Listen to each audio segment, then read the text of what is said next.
Allez, il est temps de partir à la découverte des paysages du Vexin, ceux qui ont inspiré Van Gogh notamment. Notre page ici en France est consacrée à ce petit bout d'Île-de-France entre Seine et Oise. Tania Ouatine avec Maïla Mendy et Nicolas Metauer nous emmène sur les chemins de ce parc naturel régional à la découverte d'une nature bucolique et de charmants villages de vieilles pierres.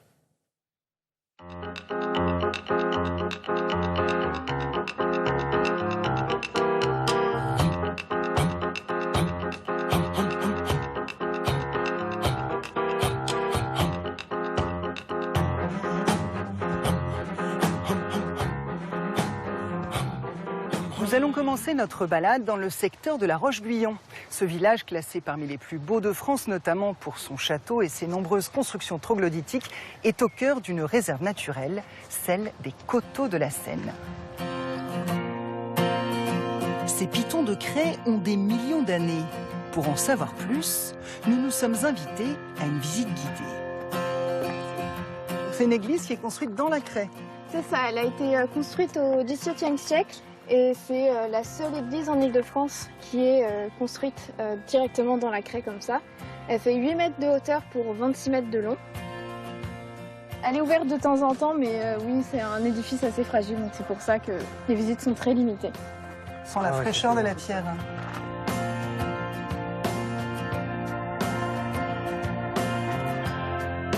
Et ces couches blanches là, c'est quoi exactement ?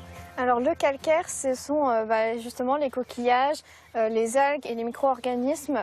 Donc il y avait des coques calcaires qui sont morts et qui sont déposés au fond et qui ont formé donc, les différentes couches qu'on peut voir ici. Donc là, on marche où il y avait la mer. C'est ça.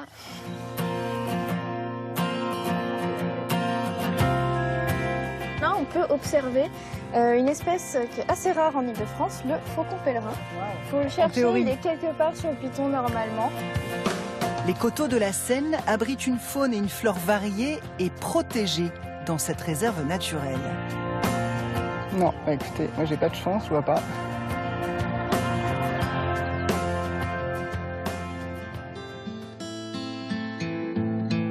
Le Vexin français, c'est aussi une architecture très riche, comme celle du domaine de Villarceau et ses 2 châteaux. Mais pas seulement.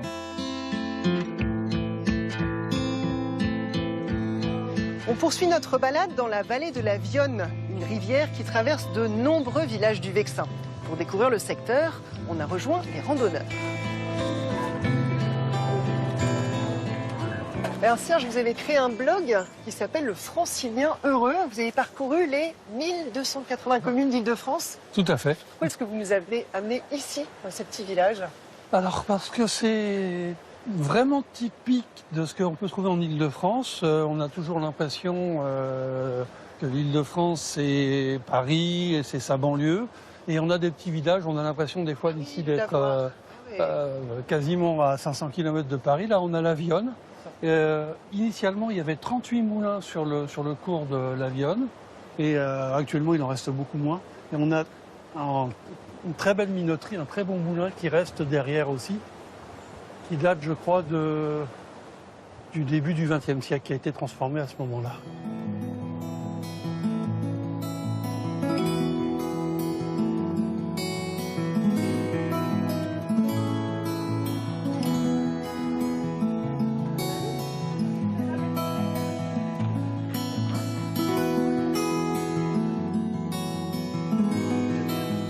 Alors les Romains avaient déjà une bonne signalétique pour l'époque. C'est clair.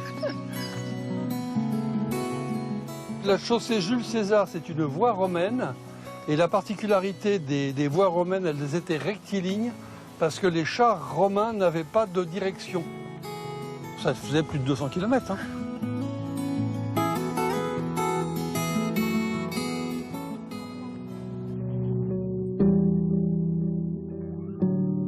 Ce patrimoine, on peut aussi le découvrir en 2 roues. À Us, en plein cœur du Vexin, cette gare a été transformée en tiers-lieu. On peut y travailler, mais aussi y louer des vélos électriques. On propose des parcours thématiques, donc on a jusqu'à 13 parcours sur différentes thématiques. Et aujourd'hui, je vous propose de faire le parcours qui s'appelle Au fil des impressionnistes, qui va vous permettre d'aller jusqu'à Auvers-sur-Oise, qui est bien évidemment la ville de Van Gogh.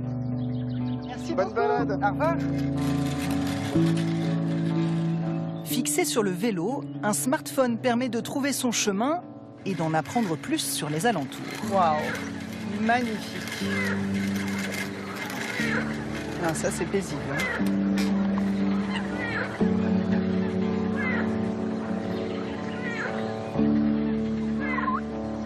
Étang du Moulin de Vallières. Il a été créé par des moines au Moyen-Âge. Il recèle aujourd'hui sur 24 hectares une grande richesse de milieux naturels. Roselières, ruisseaux, coteaux, falaises, marais et une faune diversifiée, notamment libellules et les oiseaux.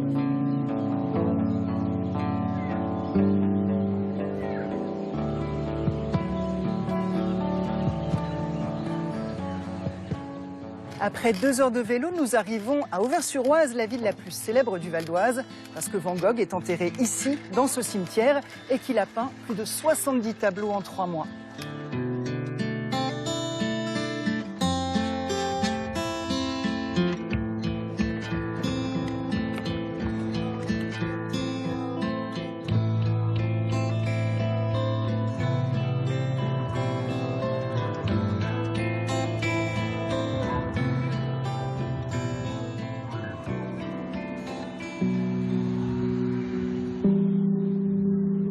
Ce qui fait les charmes d'Auvers, c'est aussi les bords de l'Oise. Une rivière qui a inspiré de nombreux peintres, Van Gogh bien sûr, mais aussi Cézanne, Pissarro, Corot. Le premier d'entre eux fut Charles-François d'Aubigny, tellement amoureux de l'Oise qu'il a fait construire un bateau-atelier en 1857.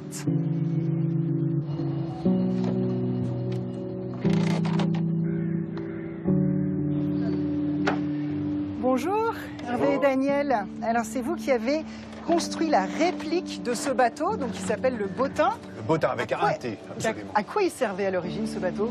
À l'origine, ce bateau était utilisé par notre peintre Charles-François d'Aubigny comme bateau atelier. Donc ça lui servait pour naviguer, mais pour peindre. C'était le peintre navigateur. Il partait à l'aventure, il dormait sur place, il avait un petit brasero sur place. Et en général, le plus souvent, son fils Karl, qui avait 10 ans à l'époque, tractait le bateau quand il était nécessaire de le faire. Sinon, ils avaient une petite voile.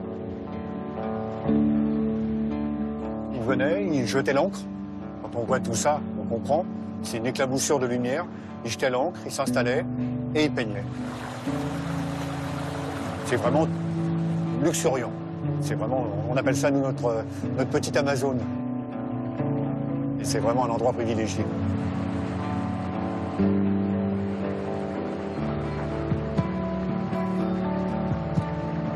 C'est ici que nous nous quittons, après avoir découvert le Vexin, d'ouest en est, de la Seine à l'Oise, un petit aperçu d'un parc naturel qui propose de très nombreux chemins à découvrir.